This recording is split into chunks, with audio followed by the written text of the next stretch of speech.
सरकार के नियमों का उल्लंघन करते हुए वित्तीय वर्ष 2017-18 और 2018-19 में जीएसटी कंपनसेशन की 47,272 करोड़ रुपए की राशि consultant fund of India CFI में रखी गई। इस फंड को दूसरे काम के लिए इस्तेमाल किया गया। सीएजी के अपने ऑडिट रिपोर्ट में यह दावा किया गया है।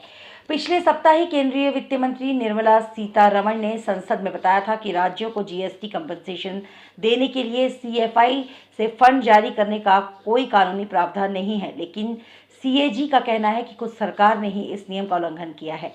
सीएजी ने अपनी रिपोर्ट में कहा, स्टेटमेंट 8 और 9 और 13 के ऑडिट परीक्षण की जानकारी से पता चलता है कि जीएसटी क्षतिपूर्ति उपकर कलेक्शन में कम फंड क्रेडिट हुआ। वित्तीय वर्ष 2017-18 और 2018-19 के लिए 47,272 करोड़ रुपए कम फंड क्रेडिट हुआ। यह जीएसटी क्षतिपूर्ति ऊपर एक्ट 2017 के नियमों का उल्लंघन है। इस एक्ट के प्रावधानों के मुताबिक किसी भी साल में जमा किए गए कुल उपकर collection non lapsed fund GST compensation sense fund में क्रेडिट किया जाता है।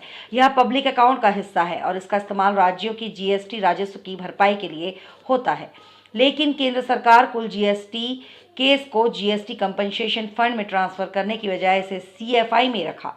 बाद में इसका इस्तेमाल किसी अन्य काम के लिए किया गया। वित्तीय वर्ष 2018-19 में इस फंड में 90,000 करोड़ रुपए ट्रांसफर करने का बजट प्रावधान था। ये रकम राज्यों को जीएसटी क्षतिपूर्ति के तौर पर जारी की जानी थी, लेकिन उस साल जीएसटी क्षतिपूर्ति उपकर के तौर पर 95,081 करोड़ रुपए जमा हुए थे। वित्तीय मंत्रालय के राजस्व विभाग ने इसमें केवल 54,275 करोड़ रुपए ही कंपनसेशन फंड में ट्रांसफर किए। इस फंड में से राज्य और केंद्र शासित प्रदेशों को 69,275 करोड़ रुपए जीएसटी क्षतिपूर्ति के तौर पर जारी किए गए। लेकिन बता दें कि इस फंड में पहले से ही 15,000 करोड़ रुपए जमा थे।